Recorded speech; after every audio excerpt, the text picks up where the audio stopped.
Welcome back to Stacy So and So. Thank you for joining me again this week, and welcome to all new subscribers. So glad you guys are all here. So I know at the end of my video last week I said that I was going to be doing another denim upcycle, and I'm working on that, and I've been filming the process, but we're taking a little detour this week because I need to make something in order to finish that project. I decided, once I started piecing everything all together, I decided that I wanted to trim it out with bias tape. So I pulled out my bias tape and I thought, okay, well, this will be great. And then I thought, I don't know. I didn't like just using like the plain bias tape that I bought from the store. And then I remembered, and maybe you'll remember, let me grab this right here. About 3 weeks ago, I made an upcycle denim cobbler apron, and I had put out a short showing how I made my own custom double inch wide bias tape. So I do have this piece left over. I do have some plain, and well, there was another piece, but I think it fell on the floor. But I was like, you know what? I don't want to do just bandana on it. I decided I want to do patchwork. So I have went through my fabric stash and pulled a bunch of different fabrics that I want to use to make this patchwork bias tape. And I thought what I would do is I'll show you very quickly how to make bias tape. Like I said, I'd done a short about it. It wasn't real detailed. So I thought I would just do a very quick tutorial on how to make your own custom bias tape. And that way, if you are wanting to make next week's project, the hard, tedious part, it's not hard. What am I saying? It's not hard. It's just time consuming. It can be a bit time consuming, but it's actually kind of fun. I enjoy making it. So that way, that portion will be all ready to go. Okay, so let me flip the camera around and I will show you how to make your own patchwork bias tape. Okay, so first things first, you're going to need a square fabric. This one I cut to 19 by 19 inches. You can go with any size that you have.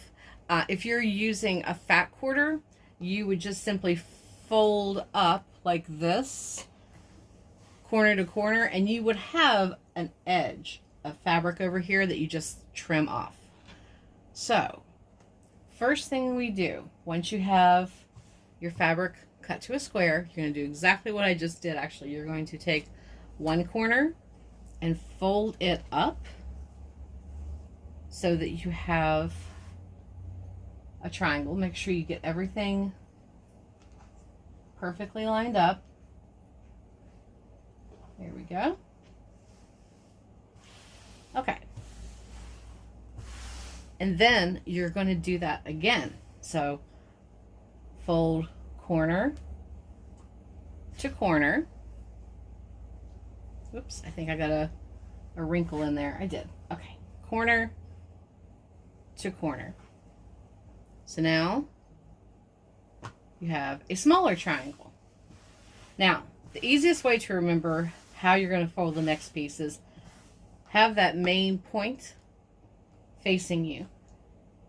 Take that corner and fold it up to your left or to your right. It doesn't really matter. I'm going to do up to my left.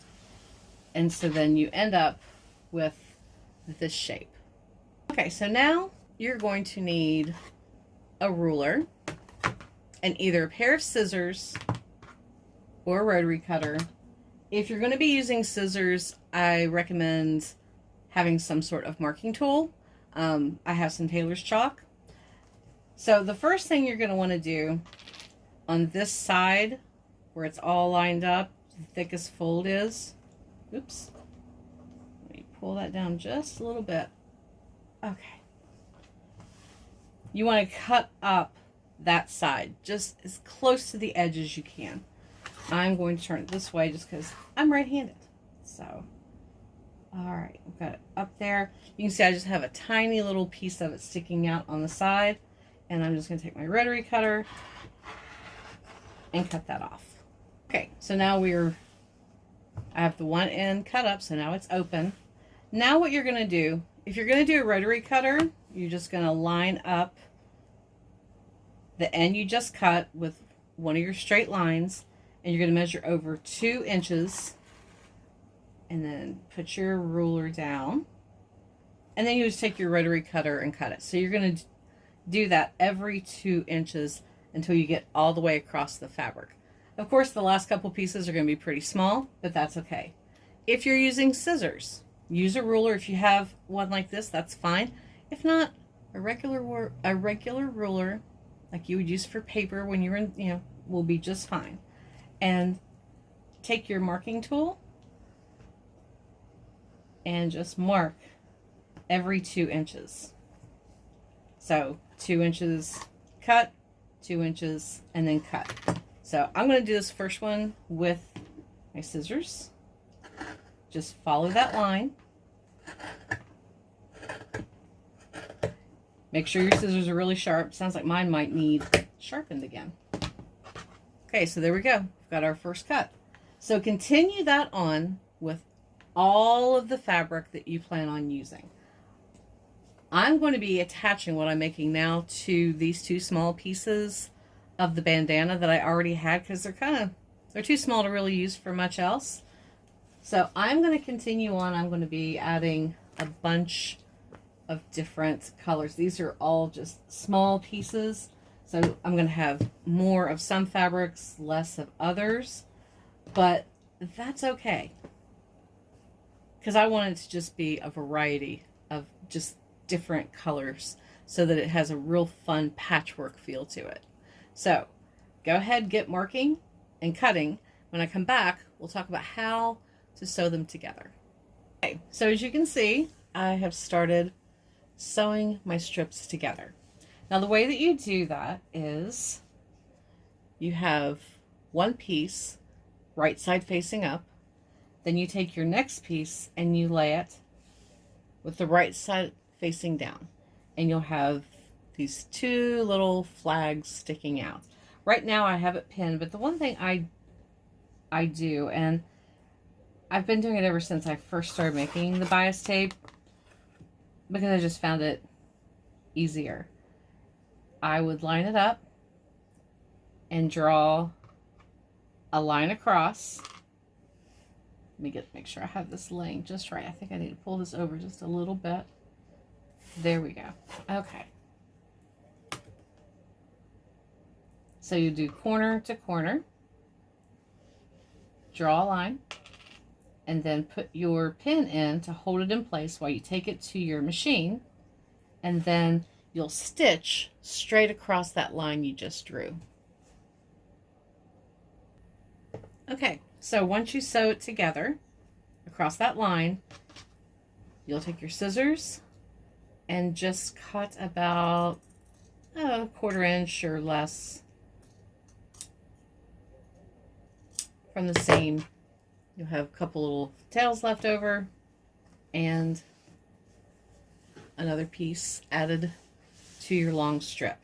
So go ahead and sew as many together as you want, and then we will pull out the bias tape maker. And since I'm doing double wide or double fold bias tape, we will be using this right here, this size. So let's get sewing. And we'll come back, we'll grab our iron, bias tape maker, and we will make some patchwork bias tape. Now, I do want to say before I go, though, it is fun when you're doing the patchwork if you kind of mix up different lengths of your fabric. So all of them are different, all of them are different sizes. So kind of mix it up. Do some long, some short. That's what I like to do, but you do what suits you best and your project best. Okay, so I've got a towel down, my ironing mat, iron with my water in it, ready for steam. I have the bias tape maker for double fold bias tape. Now the kit came with this little tool, which comes in handy, not always necessary. I'll show you why. So here's how we're going to start. You're going to take one of the points and start it into, this is where the tool comes in handy. Sometimes it just helps to get it so that it feeds through like that. Now you can see as you start to pull this back, it's folding both sides of the fabric in. There you go. So what I tend to do is I put my iron on it and then pull back.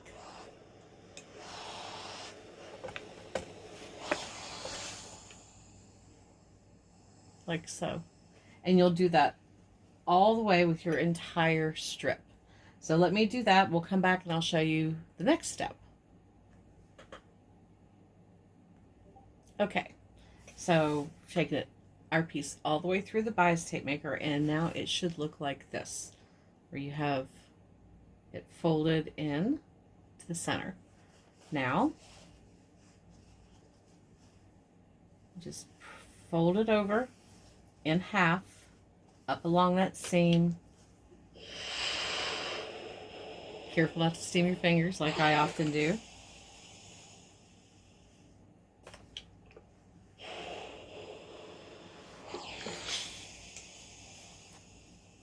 And you'll have your patchwork double fold bias tape.